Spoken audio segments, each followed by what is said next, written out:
A imponente e antiga cidade de Jerusalém. Ela é sempre uma inspiração para mim. Isso acontece porque este lugar guarda marcas do Filho de Deus. Há 2000 anos, o Salvador da humanidade nasceu em Belém, poucos quilômetros ao sul. Ainda pequeno, foi trazido para o templo daqui. Nele, Maria e José ouviram as maravilhosas profecias de Simeão e Ana sobre o infante que fora pré-ordenado Salvador do mundo.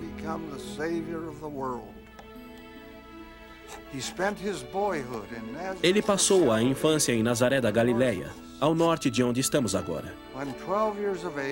Aos 12 anos de idade, foi trazido novamente a Jerusalém. Aqui foi encontrado por sua mãe conversando com os doutores no templo que estavam ouvindo-o e fazendo-lhe perguntas. Foi perto daqui que ele contemplou a cidade e com pesar suspirou: Jerusalém, Jerusalém, que matas os profetas e apedrejas os que te são enviados. Quantas vezes quis eu ajuntar os teus filhos, e tu não quiseste.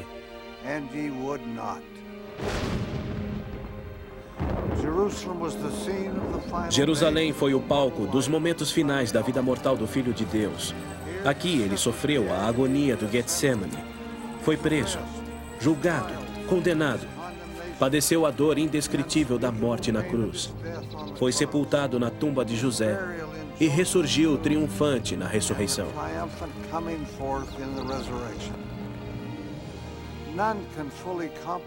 Ninguém pode compreender plenamente o esplendor de sua vida ou a majestade de sua morte, suas dádivas a toda a humanidade.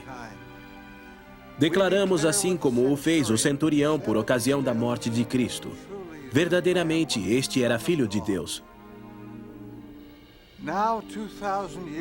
Já transcorreram 2000 anos desde seu nascimento em Belém. Certamente é o momento para o recordarmos e renovarmos nosso compromisso para com ele.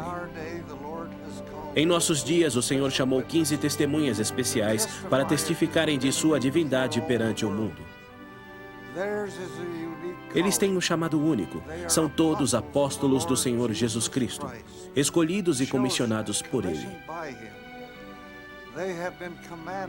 Receberam o mandamento de prestar testemunho de sua realidade viva pelo poder e autoridade do santo apostolado com que foram ungidos. Convido-os a darem ouvidos às palavras dessas testemunhas especiais. Elas nos falarão de várias partes do mundo, testificando do ministério pré-mortal, mortal e pós-mortal de Cristo. Rendamos graças a Deus pelo dom de seu Filho, o Redentor do mundo, o Salvador da humanidade, o Príncipe da vida e da paz, o Santo.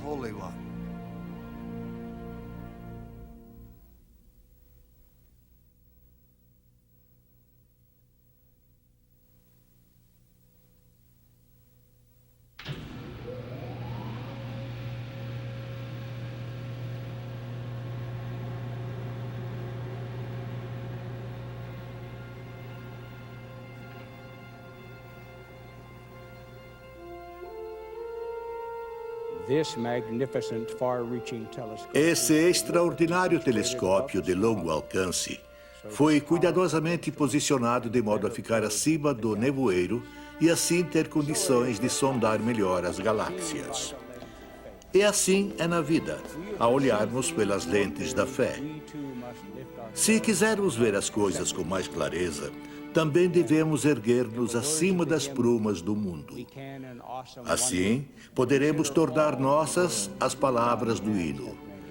Vejo maravilhado os grandes feitos da tua mão, a proclamar teu nome na amplidão. Do contrário, não nos é possível examinar o Evangelho universal de Jesus nem enxergar as coisas como realmente são.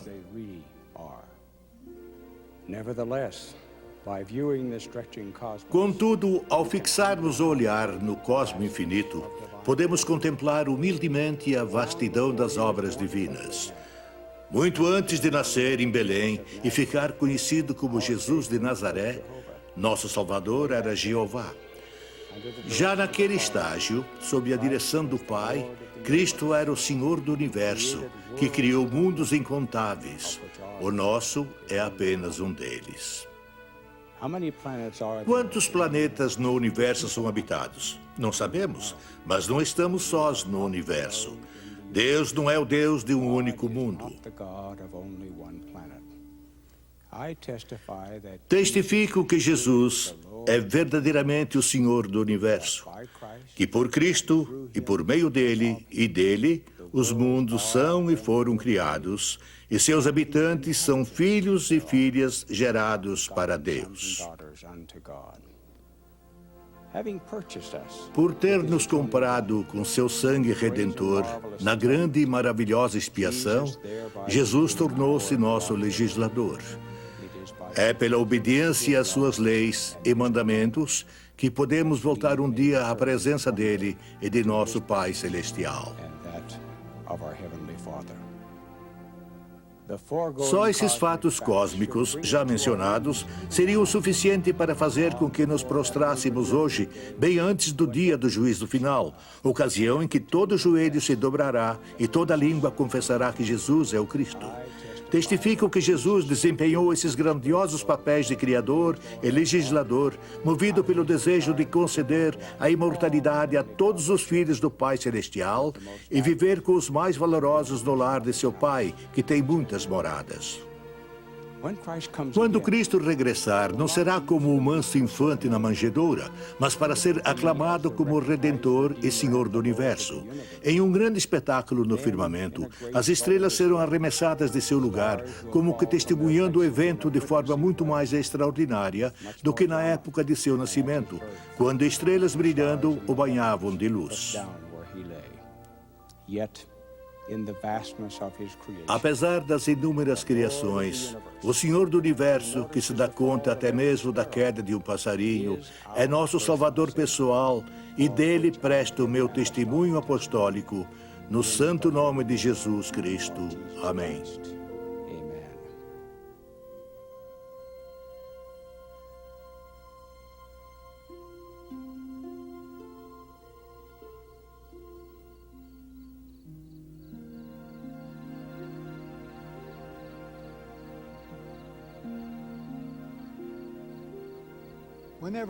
Sempre que olho as estrelas do céu, recordo que há cerca de 4.000 anos, Jesus o Cristo, falando como Jeová, o Deus do Velho Testamento, fez convênio com o pai Abraão.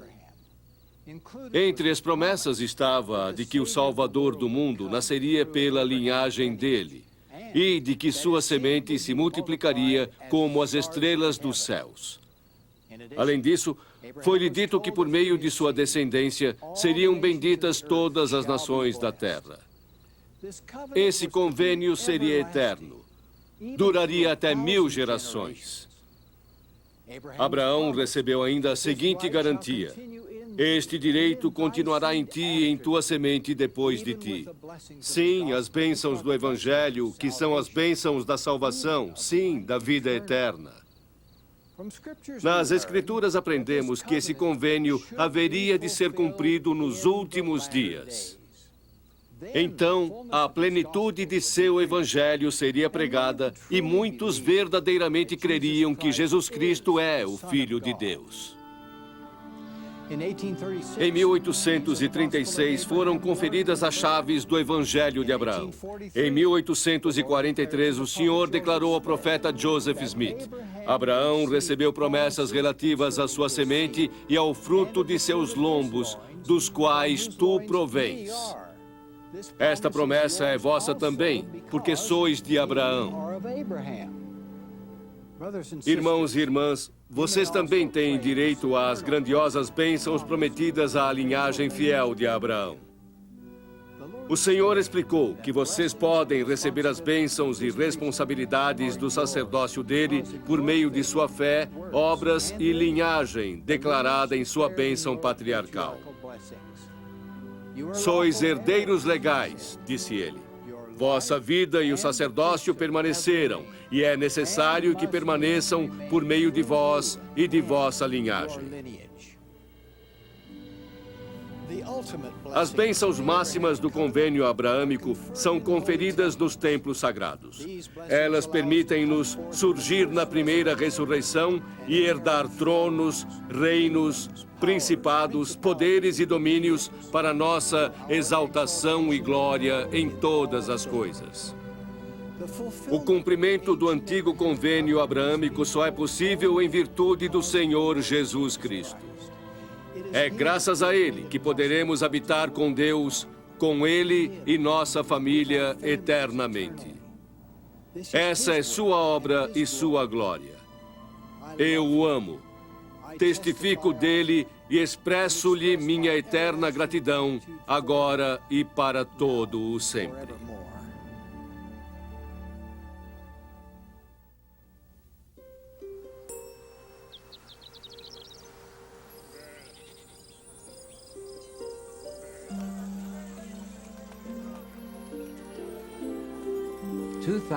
Há 2000 anos, dois viajantes provenientes de Nazaré, um homem e uma mulher, divisaram ao longe uma cidadezinha, Belém. A mulher estava grávida e a longa jornada era muito penosa e incômoda para ela. Devido ao súbito influxo de visitantes, todas as estalagens da cidade já estavam ocupadas. O único local onde José e Maria encontraram abrigo foi no estábulo. Foram nessas condições que ele nasceu, Jesus, o Cristo, o Messias, o Filho amado de Deus. O Criador de sóis, luas e mares bravios estava ali, envolto em panos, nas circunstâncias mais humildes que a terra poderia oferecer. Desde minha infância, ao longo de minha vida, sempre me impressionei com a bela história do nascimento de nosso Senhor e Salvador Jesus Cristo. A parte mais inspiradora de todas foi o anúncio feito por meio dos profetas do Velho Testamento e do Livro de Mórmon. Eles conheciam o plano de salvação e o papel fundamental que Jesus desempenharia na redenção de toda a humanidade. Os anjos cantaram para os pastores nos campos para comunicar o maior acontecimento da história e os magos do Oriente seguiram a estrela de Belém. Esses eventos inspirados cativaram-me e fizeram com que eu aprendesse a amar e compreender nosso querido Salvador.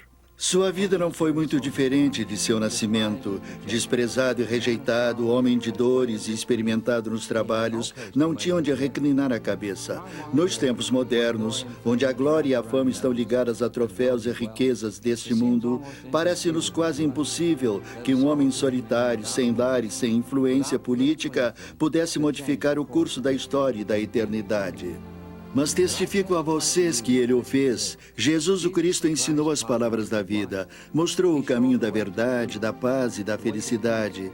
Presto testemunho de que, quando ele andou pela terra, milhares de pessoas o fitaram nos olhos, ávidas de respostas e alívio para seus sofrimentos e pesares, e ansiando que seus fardos fossem amenizados. Todos os que miraram seus olhos com fé encontraram a cura, a paz e a felicidade.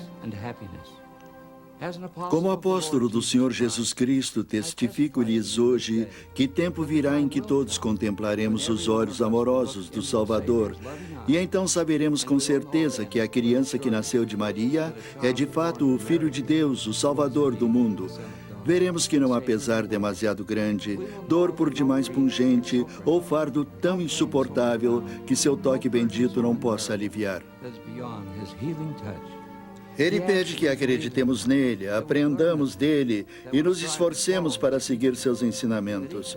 Oro para que nenhum de nós jamais se esqueça da santidade desse acontecimento e celebre seu nascimento achegando-se a ele e guardando seus mandamentos. Em nome de Jesus Cristo, amém.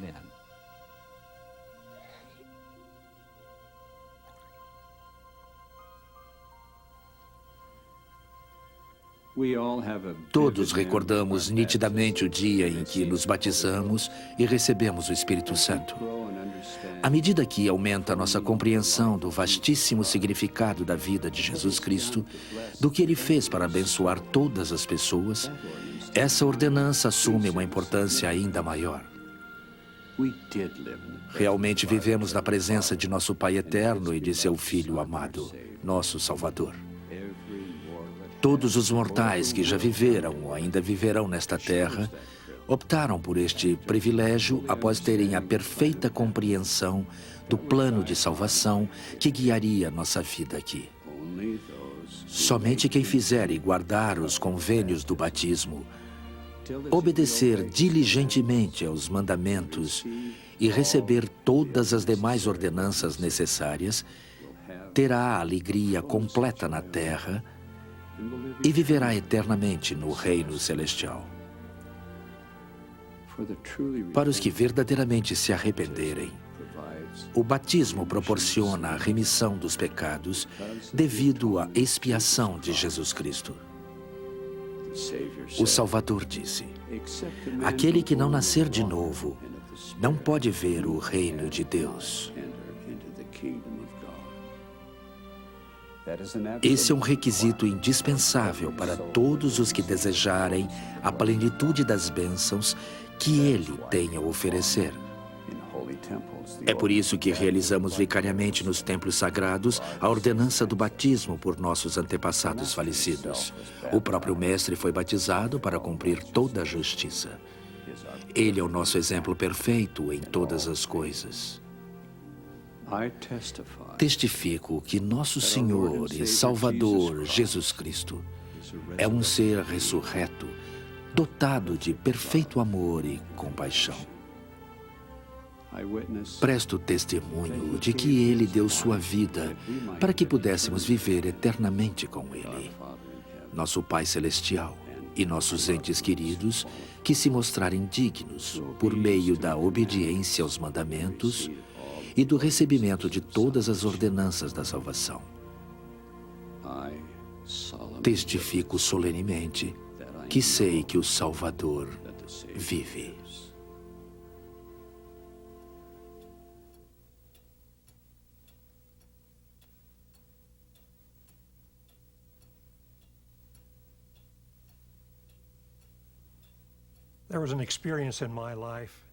Uma experiência que tive sempre me traz à mente a alegria que sentimos ao fazer a pergunta: o que o Senhor faria nessa situação?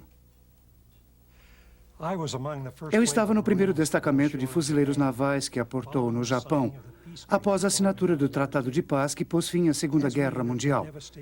Uma das experiências mais tristes da minha vida foi entrar na cidade de Nagasaki, que estava devastada. Grande parte dela havia sido totalmente destruída e alguns mortos ainda nem tinham sido enterrados. Como tropas de ocupação, montamos nossa base e começamos a trabalhar. A situação era desalentadora e alguns de nós estávamos dispostos a fazer uma contribuição mais significativa.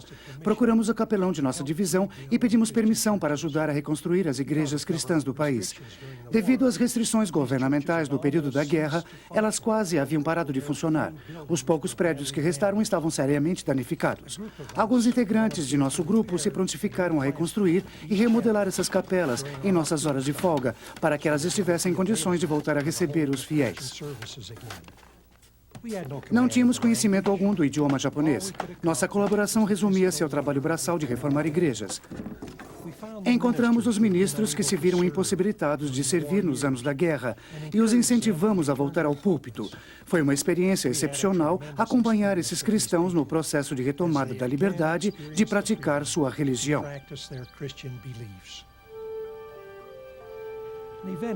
Jamais me esquecerei de algo que aconteceu quando estávamos prestes a sair de Nagasaki para voltar para casa. Enquanto embarcávamos no trem que nos levaria até o navio, muitos outros fuzileiros ficaram caçoando de nós. Eles estavam acompanhados das respectivas namoradas que tinham vindo despedir-se. Eles riram de nós e disseram que desperdiçáramos a parte mais divertida da estada no Japão. Para eles, havíamos perdido nosso tempo prestando serviço voluntário e pintando paredes. No auge das críticas, surgiram do alto de um pequeno morro perto da estação ferroviária cerca de 200 dos valorosos cristãos japoneses das igrejas que reconstruíramos. Cantando com valor marchemos, vieram até nós e encheram-nos de presentes. Depois, enfileiraram-se ao longo dos trilhos e, quando o trem começou a andar, estenderam os braços e tocamos os dedos ao partirmos. Nem conseguimos falar. A emoção era forte demais.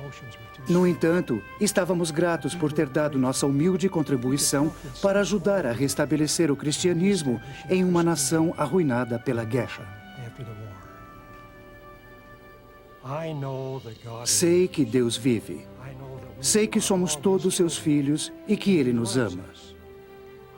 Eu sei que Ele enviou seu Filho ao mundo para realizar o sacrifício expiatório por toda a humanidade e que quem aceitar seu Evangelho e o seguir receberá a vida eterna, o maior de todos os dons de Deus. Sei que, por intermédio do profeta Joseph Smith, o Salvador esteve à frente da restauração do Evangelho na Terra. Sei que só teremos alegria e felicidade duradoura em nossa experiência mortal se o seguirmos, obedecermos a sua lei e guardarmos seus mandamentos. Ele vive.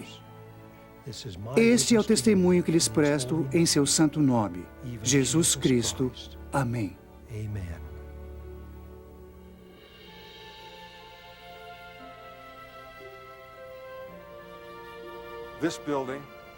Este prédio tem as seguintes palavras em sua fachada oriental: A Casa do Senhor. Na primeira vez que entrei neste templo, tive a impressão de já ter estado aqui antes. Em um instante veio-me o pensamento de que aquela sensação era uma paz superior a tudo que eu já vivenciara antes na vida, mas que eu parecia reconhecer e quase lembrar. Conhecíamos o Pai Celestial e seu Filho amado Jesus Cristo antes de virmos para esta vida. Sentimos paz com eles naquele estágio e ansiamos por estar com eles novamente ao lado de nossa família e das pessoas a quem amamos. Os templos dedicados são lugares sagrados que o Salvador ressurreto pode visitar. Neles podemos sentir a paz que desfrutávamos em sua companhia na existência pré-mortal. Nos templos podemos fazer os convênios que nos ajudarão a vir a Ele nesta vida e que lhe permitirão, caso sejamos fiéis a nossas promessas a Ele, levar-nos de volta ao lar celestial para junto do Pai com nossa família no mundo vindouro. Todas as partes desses prédios e tudo o que acontece dentro deles refletem o amor do Salvador por nós e nosso amor por Ele. Certo dia senti isso neste templo. Eu encontrava-me em uma das torres, em um local visitado por poucas pessoas desde a dedicação. Em uma sala pequena e raramente usada, vi uma bela obra de arte em madeira do tempo dos pioneiros. Lembro-me de ter ficado profundamente impressionado ao pensar nos artistas que a tinham esculpido e feito o acabamento. Eles haviam realizado uma tarefa árdua, sem equipamentos elétricos, em um lugar praticamente esquecido por todos, com exceção de seres celestiais e do Senhor a quem amavam. Eles não fizeram aquela obra para os homens ou com o intuito de serem reconhecidos, mas para o Senhor, para a casa dele.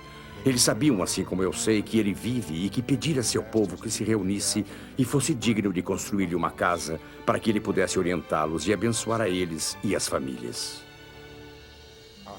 Sei que ele vive, que Joseph Smith foi seu profeta e recebeu visões não apenas do formato das janelas do primeiro templo, mas do grande número de templos espalhados por toda a terra.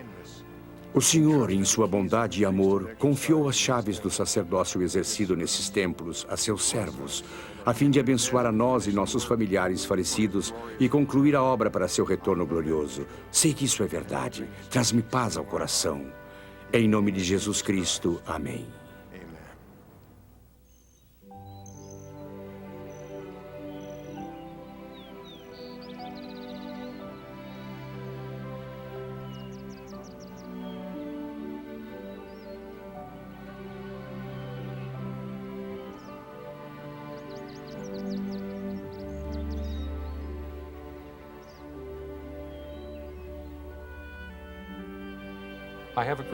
Tenho um grande amor pelas Escrituras. Gosto muito de ler sobre a experiência mortal de Jesus Cristo. Há inúmeras passagens de sua vida que podem elevar-nos, inspirar-nos e fortalecer-nos em nossos momentos de necessidade. Para mim, um dos capítulos mais sagrados de todas as Escrituras é João 17. O capítulo inteiro é uma oração intercessória de Jesus Cristo a seu Pai. Em outras palavras, ele diz: quisera que o mundo te conhecesse como te conheço. Ele garantiu ao Pai que fizera tudo o que lhe fora pedido. Às vezes nem nos damos conta da extraordinária obediência do Salvador. Tudo o que ele fez e disse foi por obediência a seu Pai. Todos os seus atos, como estender a mão aos pobres e preocupar-se com eles, chamar os discípulos, ensinar na Palestina e nas Américas, foram ordenados por seu Pai. Ele não fazia nada por si próprio. De fato, declarou: "Nada faço por mim mesmo, mas falo como meu Pai me ensinou." Que exemplo perfeito de obediência. Nas escolhas que fazemos na vida, precisamos conhecer o Salvador. Vem, segue-me. Esta simples admoestação dele poderia transformar por completo a existência humana, se permitíssemos. Ele tem o poder de tornar nossos fardos leves se nos achegarmos a ele. Como apóstolo do Senhor Jesus Cristo, tenho a oportunidade de testificar como uma testemunha sagrada do Salvador. Meu maior desejo é que meu testemunho venha penetrar o coração dos que o ouvirem. Sei que Jesus Cristo vive. Sei que Ele guia e dirige sua igreja por intermédio de revelação a seus profetas na atualidade. Se tivermos fé em nosso Salvador, Ele nos ajudará a superar nossas dificuldades e tribulações. E nós conseguiremos perseverar até o fim e retornar à sua presença após essa provação mortal. Ele vive e conhece e ama cada um de nós. Ele deseja muito abençoar-nos. Só precisamos voltar-nos para Ele. Disso presto meu humilde testemunho. Em nome de Jesus Cristo. Amém.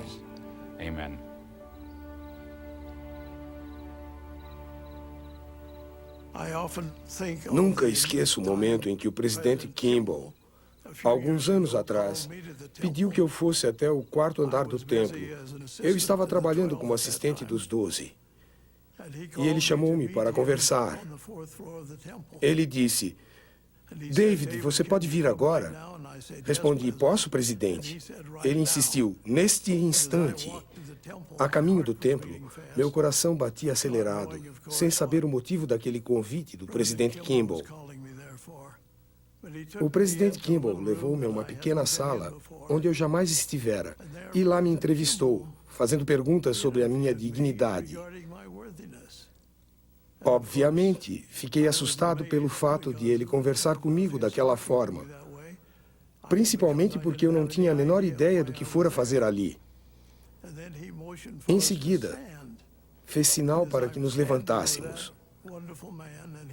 Quando estávamos os dois de pé, ele disse-me: "Com todo o amor que há em meu coração, estou chamando-o para preencher a vaga do quórum dos 12. Ao ouvir isso, achei que iria desfalecer, tamanho o susto.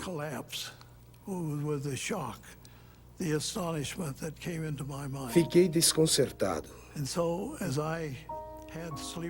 Nas noites insones que passei depois daquele anúncio, não conseguia parar de pensar na responsabilidade que me fora confiada.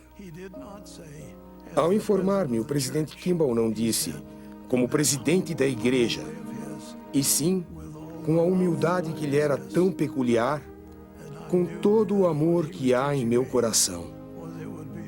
Percebi que o que ele estava tentando ensinar-me era que eu deveria demonstrar e sentir amor no coração e na alma, a fim de ensinar o Evangelho da forma adequada. Amor esse que o Salvador espera que desenvolvamos.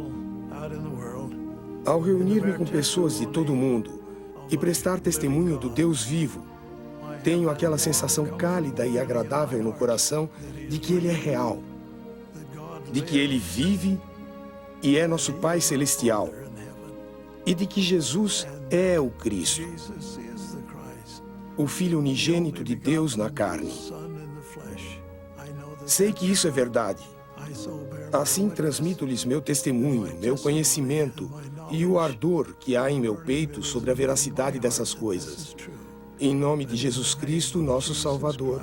Amém.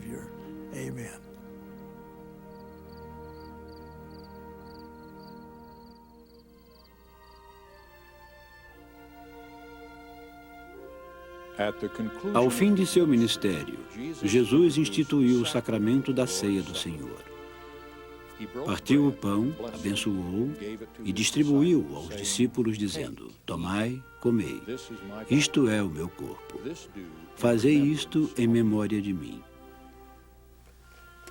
E tomando o cálice, deu graças e disse: Isto é o meu sangue, o sangue do Novo Testamento, que é derramado por muitos para a remissão dos pecados. O sacramento da ceia do Senhor é a renovação dos convênios e bênçãos do batismo. Recebemos o mandamento de arrependermos-nos de nossos pecados, achegarmos-nos ao Senhor com o coração quebrantado e o espírito contrito e tomarmos o sacramento. Ao comermos o pão, testificamos que estamos dispostos a tomar sobre nós o nome de Jesus Cristo, recordá-lo sempre e guardar seus mandamentos. Quando cumprimos esse convênio, o Senhor restaura o efeito purificador de nosso batismo. Tornamo-nos limpos e podemos ter sempre seu Espírito conosco. Participar do sacramento, renovando nossos convênios e santificando-nos, é a parte mais importante da adoração do dia do Senhor para nós, santos dos últimos dias. Fazemos isso em lembrança do sangue do Filho unigênito de Deus, Jesus Cristo, em quem está centrada a nossa fé. Ele é nosso Salvador e Redentor.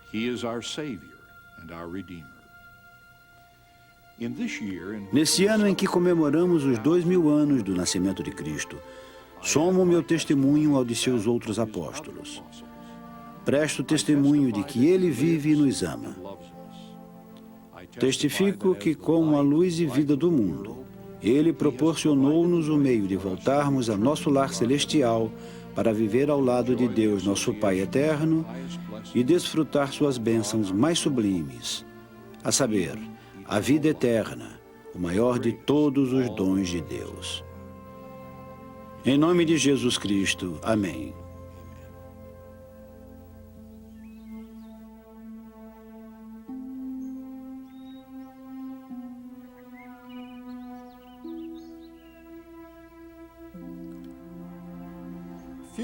Poucos lugares da Terra são tão sagrados e importantes como este pequeno bosque aqui no Monte das Oliveiras, em Jerusalém.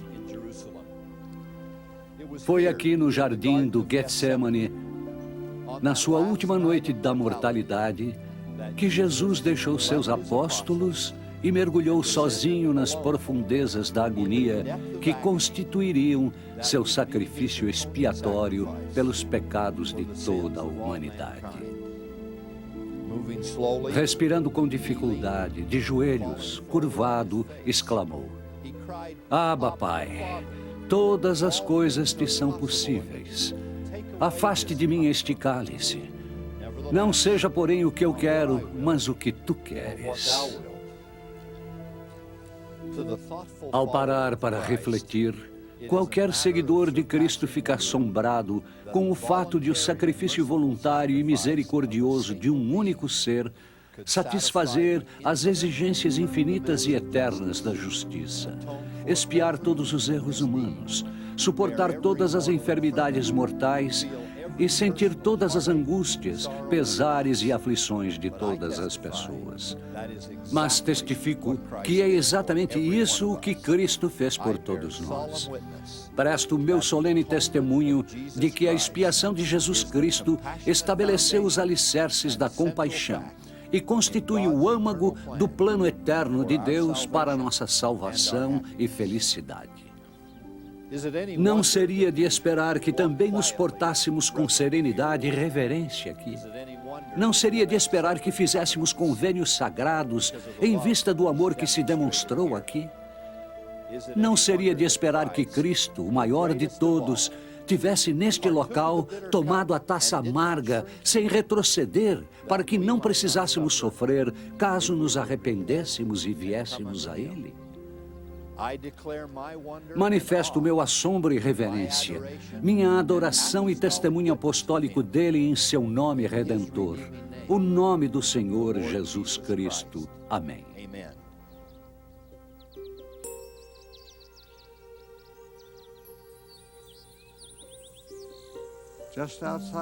Fora dos muros de Jerusalém, neste ou em outro local das proximidades, ficava a tumba de José de Arimateia, onde foi sepultado o corpo do Senhor.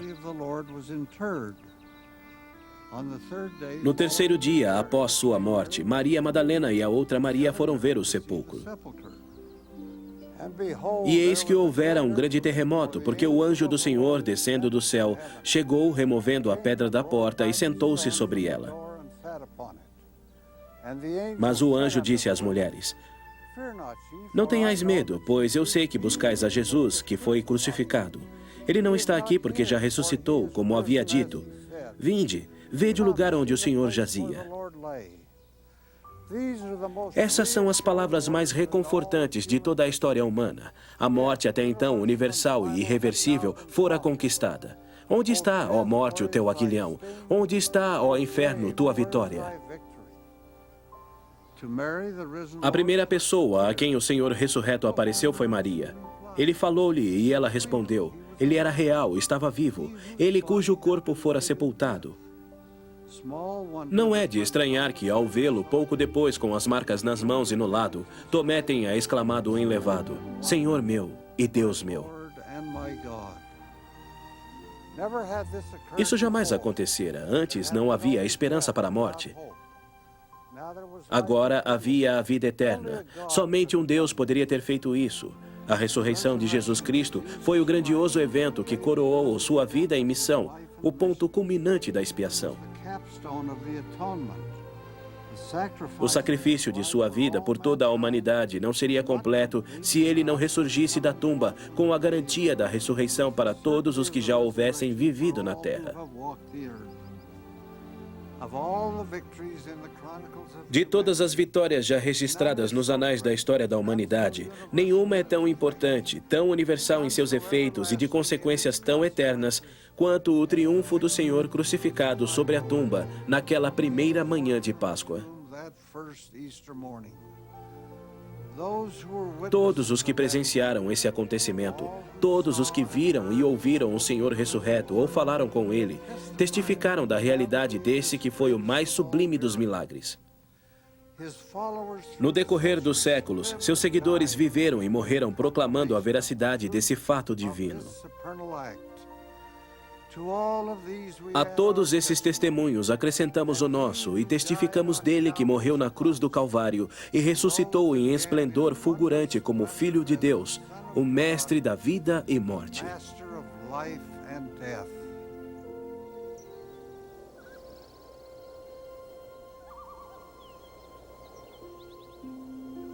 Quando o Salvador deu a seus apóstolos o mandamento de ir por todo o mundo, sua igreja era muito pequena e seus membros estavam espalhados na região geográfica hoje conhecida como Oriente Médio.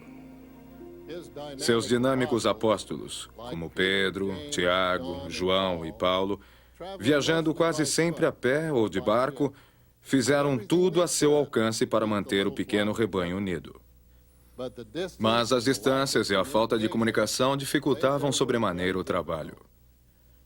Eles próprios sabiam que no futuro ocorreria uma apostasia dos ensinamentos do Evangelho. Também tinham ciência de que no final dos tempos haveria na Terra a restauração da plenitude do Evangelho de Jesus Cristo. Testifico que tal restauração ocorreu começando com a visita do Pai Celestial e do Senhor Jesus Cristo ao profeta Joseph Smith, na primavera de 1820. Desde aquele dia glorioso, mais de 90 homens foram chamados para servir como apóstolos com as mesmas responsabilidades dos apóstolos originais. Ensinar a todas as nações que Jesus é o Cristo, o Filho de Deus, nosso Pai eterno. Hoje somos abençoados em nosso trabalho com aviões a jato e a notável tecnologia que estende o alcance de nosso ministério aos confins da Terra. Desde 1820, mais de 750 mil missionários já serviram no mundo, ensinando e testificando em mais de 100 idiomas e em 137 países e territórios.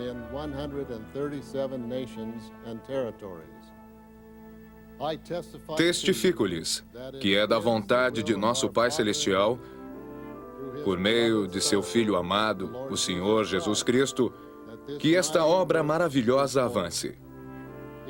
É por ele e por intermédio dele que nossos missionários prestam seu humilde e sincero testemunho.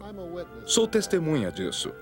Aprendi por mim mesmo a veracidade desta obra e da divindade do Salvador enquanto servia como missionário de tempo integral na Inglaterra 50 anos atrás. Meu conhecimento é ainda mais sólido hoje, enriquecido por experiências que são por demais numerosas e sagradas para relatar. Este é o evangelho dele. Ele está à frente. Santo, divino, soberano, cheio de poder, majestade, graça e verdade. Ele viveu por nós e morreu por nós porque nos ama. Amo-o de forma mais profunda e intensa do que as palavras me permitem expressar. Ele é o Senhor, Salvador, Redentor e amigo. Sei que Jesus Cristo é o Filho de Deus, nosso Pai eterno. Ele vive e atualmente dirige sua igreja por meio de seu profeta e seus apóstolos. Sua grande obra continuará a rolar até encher toda a terra. Esse é o meu testemunho. Em nome do Senhor Jesus Cristo. Amém.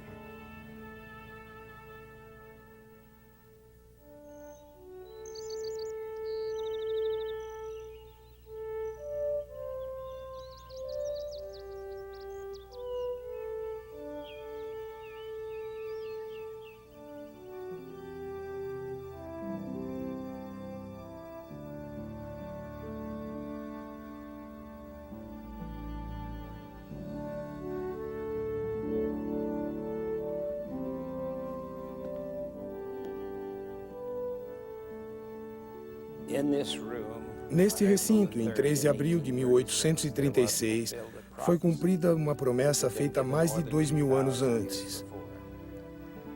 As últimas palavras do Velho Testamento proferidas pelo profeta Malaquias diziam: Eis que eu vos enviarei o profeta Elias, antes que venha o grande e terrível dia do Senhor, e ele converterá o coração dos pais aos filhos, e o coração dos filhos a seus pais, para que eu não venha e fira a terra com maldição.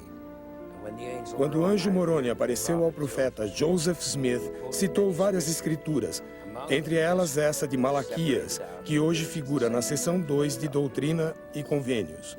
Então, naquele dia de abril de 1836, Joseph Smith e Oliver Cowdery estavam nesta sala e ajoelharam-se em oração solene e silenciosa, e ao levantarem-se, disseram: retirou-se o véu de nossa mente e abriram-se os olhos do nosso entendimento. Vimos o Senhor de pé no parapeito do púlpito. O Senhor dirigiu-lhes a palavra. Em seguida, Moisés apareceu e conferiu-lhes as chaves da coligação de Israel. E Elias outorgou-lhes as chaves do Evangelho de Abrão. Finalmente surgiu Elias, o profeta, repetindo a declaração que fizera sobre o coração dos pais voltarem-se para os filhos e dos filhos para os pais. Logo depois declarou: assim sabereis que o grande e terrível dia do Senhor está perto, sim, às portas. Esta obra está indo avante em nossos dias. O trabalho de história da família, o trabalho do templo por meio do qual as famílias estão sendo unidas para toda a eternidade. Num mundo que está degenerando-se com o enfraquecimento das famílias, essa obra está progredindo em toda parte. É uma obra divina, criada pelo Senhor. Ele próprio a introduziu ao vir até esse local e apresentar Elias, o profeta, que conferiu as chaves necessárias. Presto testemunho de que Jesus é o Cristo, de que essa obra é celestial e não poderia ser concebida pela mente humana. É verdade, Jesus é o Cristo. Ele vive, ele dirige e governa esta igreja. Disso presto o meu solene testemunho, em nome de Jesus Cristo. Amém.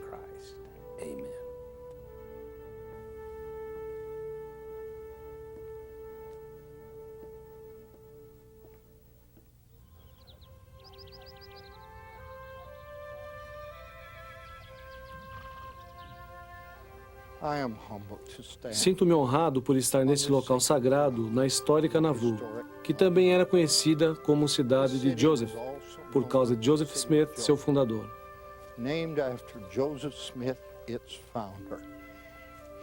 Foi ele que teve a visão de Deus, o Pai e seu Filho Jesus Cristo, no Bosque Sagrado, em Palmyra, estado de Nova York. Sua vida é um testemunho de que ele trabalhou lado a lado com Cristo para trazer mais verdade, chaves e autoridade espirituais do que qualquer outro profeta. Grande parte da significativa história dos primórdios de nossa igreja desenrolou-se neste local.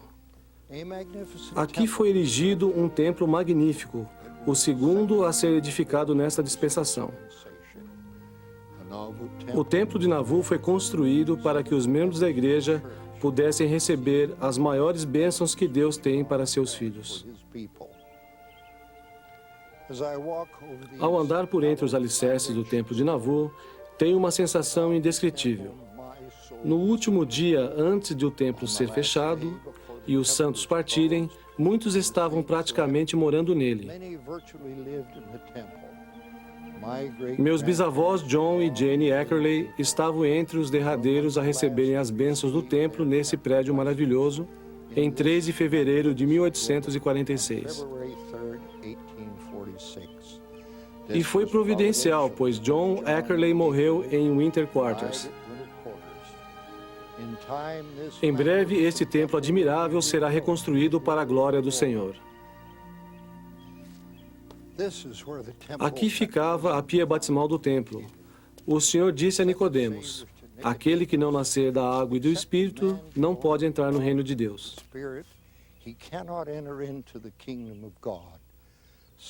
A salvação, tanto para os vivos como para os mortos, depende dessa e de outras ordenanças. E isso tudo só vem a corroborar firmemente minha crença de que Jesus é o Cristo.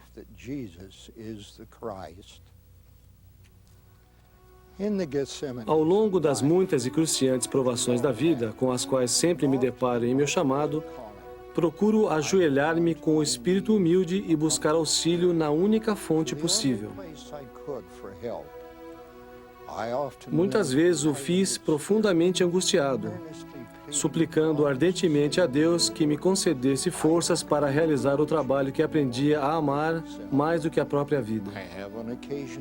Em alguns momentos senti a terrível solidão da dor e do sofrimento, a pungente agonia, as bofetadas de Satanás e o cálido e envolvente consolo do Espírito do Mestre.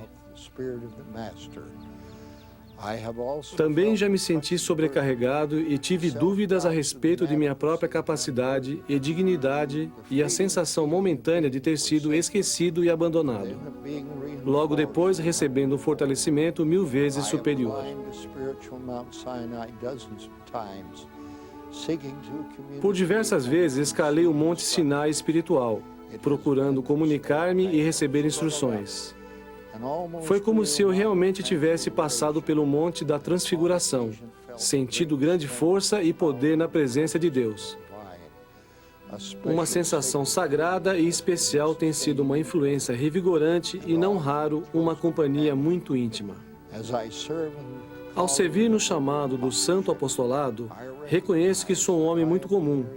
Contudo, admito ter recebido um dom especial: o conhecimento seguro de que Jesus de Nazaré é nosso Salvador divino.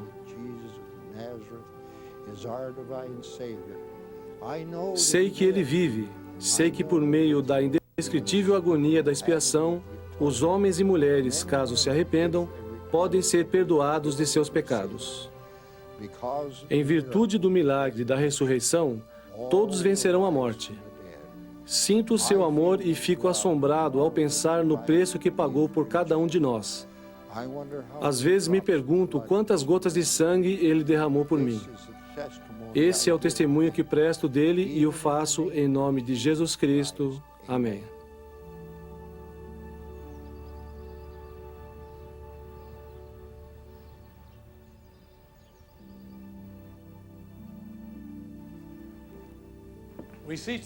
Vemos aqui o edifício Grandin, que foi reformado com todo cuidado e fidelidade ao original e está situado em Palmyra, Nova York.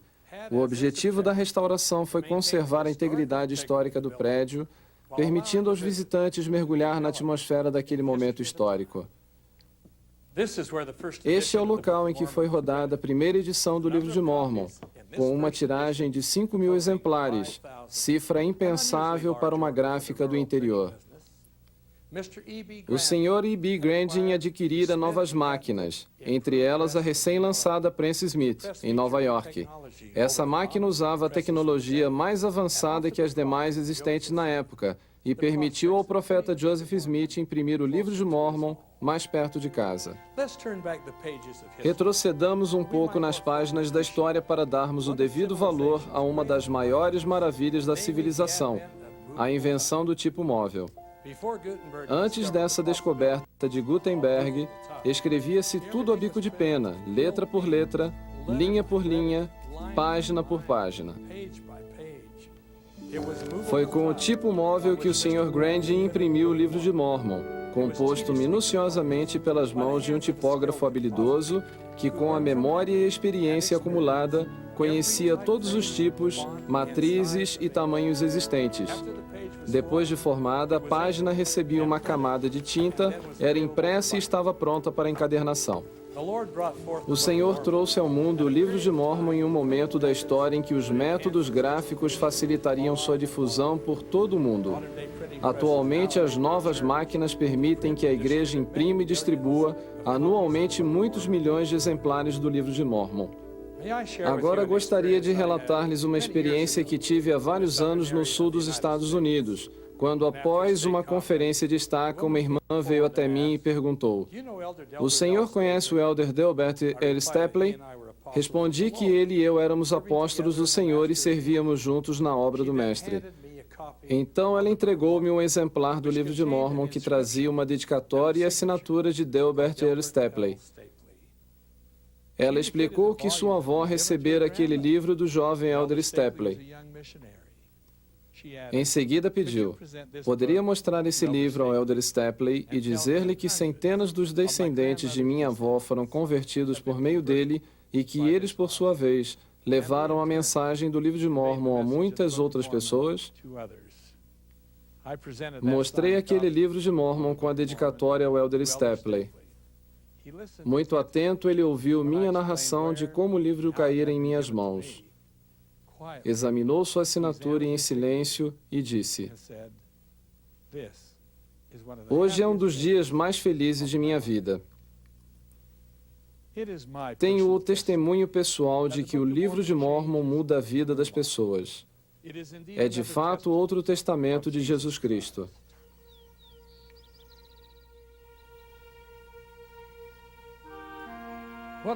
Que privilégio é estar aqui no Monte Cumorah e refletir sobre os significativos acontecimentos que ocorreram em 22 de setembro de 1827, quando um profeta de origem rural pegou uma carruagem e, no meio da noite, dirigiu-se ao monte onde receberia um registro antigo das mãos do anjo Moroni. Em um período incrivelmente curto, esse rapaz de pouca instrução traduziu um livro que trazia detalhes de 1000 anos de história, e em seguida cuidou dos preparativos para sua distribuição. A trajetória de Joseph Smith foi permeada de críticas impiedosas e caracterizada por esforços sobre-humanos. Mas Joseph não vacilou nem esmoreceu. Posteriormente declarou: "Pela sabedoria de Deus, as placas continuaram seguras em minhas mãos até que cumpri por meio delas o que me fora requerido. Quando o mensageiro as reclamou, conforme o combinado, entreguei-as a ele." Este local belo e florido atrai literalmente milhões de visitantes, que na maioria dos casos vêm assistir ao espetáculo teatral encenado ao ar livre no Monte Cumorah. As pessoas costumam vir movidas pela curiosidade, mas saem daqui com a alma tocada pelo Espírito do Senhor. O Livro de Mórmon é uma nova testemunha de Jesus Cristo. Sua mensagem é para toda a terra e ajuda os leitores a chegar ao conhecimento da verdade. Responde à pergunta profunda e universal que encontrou sua melhor tradução nas seguintes palavras de Jó: Morrendo o homem, porventura tornará a viver? Há muitos anos fui chamado ao leito de morte de um jovem, Robert Williams. A esposa e os filhos não saíam de seu lado. Estávamos tentando ser fortes, mas não conseguíamos conter as lágrimas. Robert perguntou-me: para onde vai meu espírito quando eu morrer? Fiz uma oração silenciosa. Logo depois, vi na mesa de cabeceira um exemplar da combinação tríplice das Escrituras. Peguei o livro e folheei-o. Subitamente, percebi que, sem nenhum esforço de minha parte, parara no capítulo 40 de Alma, no livro de Mormon. Li o seguinte para Robert: eis que me foi dado saber por um anjo que o espírito de todos os homens, logo que deixe este corpo mortal, sim, o espírito de todos os homens, sejam eles bons ou maus, é levado de volta para aquele Deus que lhes deu vida. E o espírito daqueles que são justos será recebido num estado de felicidade, que é chamado paraíso, um estado de descanso, um estado de paz, onde descansará de todas as suas aflições e de todos os seus cuidados e tristezas. Ao continuar a ler sobre a ressurreição, um brilho despontou no rosto de Robert. Um sorriso adornou-lhe os lábios e seu corpo cansado e enfermo adormeceu. Despedi-me de sua esposa e filhos. Só voltei a vê-los no funeral de Robert. Volta e meia, minha mente regressa àquela noite em que um jovem suplicou para ouvir a verdade e no livro de Mormon encontrou a resposta que buscava. Fui eu que li a passagem, mas Deus é quem virá as páginas. Nosso Pai Celestial verdadeiramente ouve nossas orações, em seu próprio tempo e a seu próprio modo. Presto o testemunho apostólico de que Jesus é o Salvador do mundo, e de que ele e seu pai apareceram ao profeta Joseph Smith para dar início a esta dispensação da plenitude dos tempos. E isso declaro em seu santo nome, o de Jesus Cristo. Amém.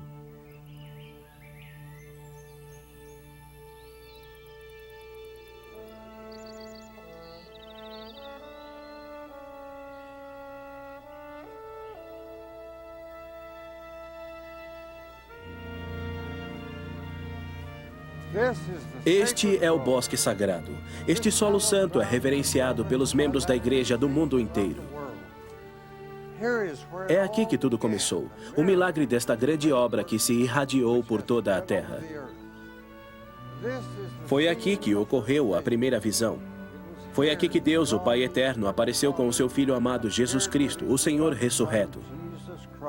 O Pai, apontando para seu Filho, anunciou: este é meu Filho amado, ouve-o.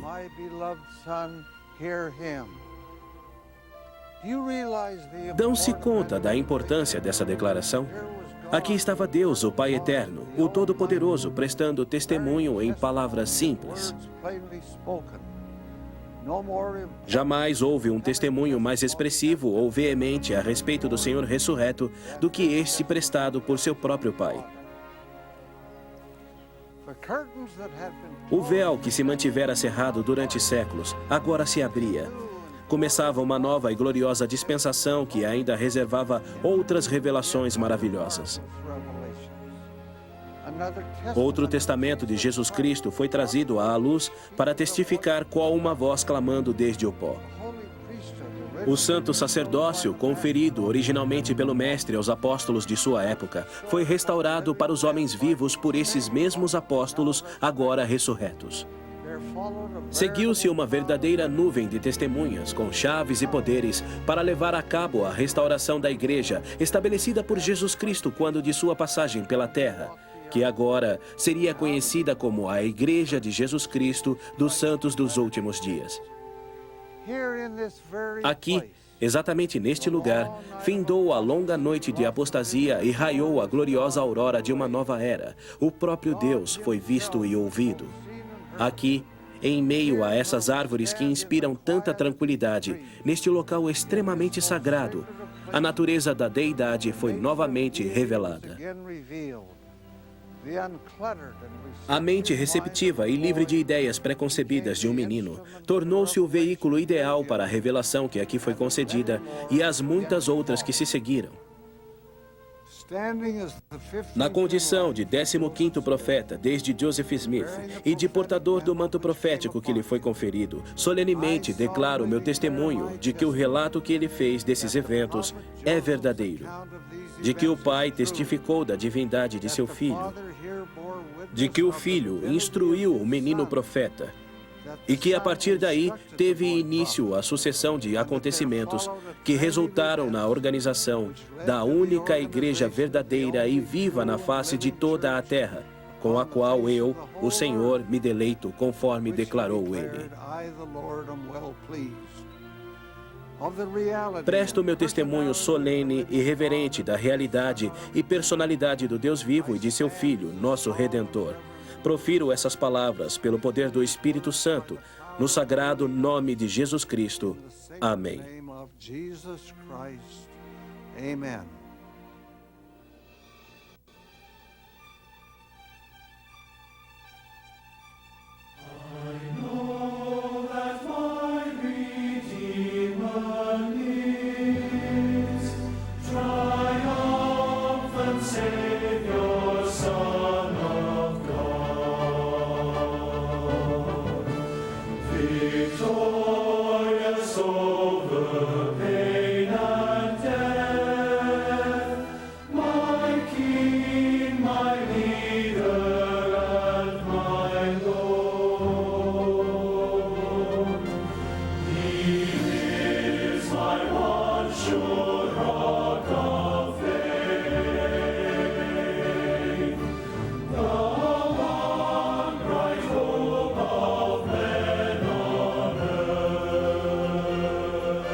Como amo meu Senhor e Salvador Jesus Cristo. Suas palavras contundentes e seu amor divino são uma motivação para todos nós neste trabalho.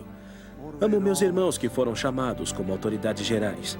Sem exceção, eles são leais e atendem a todos os chamados sem hesitar, mesmo quando vão de encontro a seus interesses pessoais. Eles são verdadeiros discípulos do Senhor Jesus Cristo.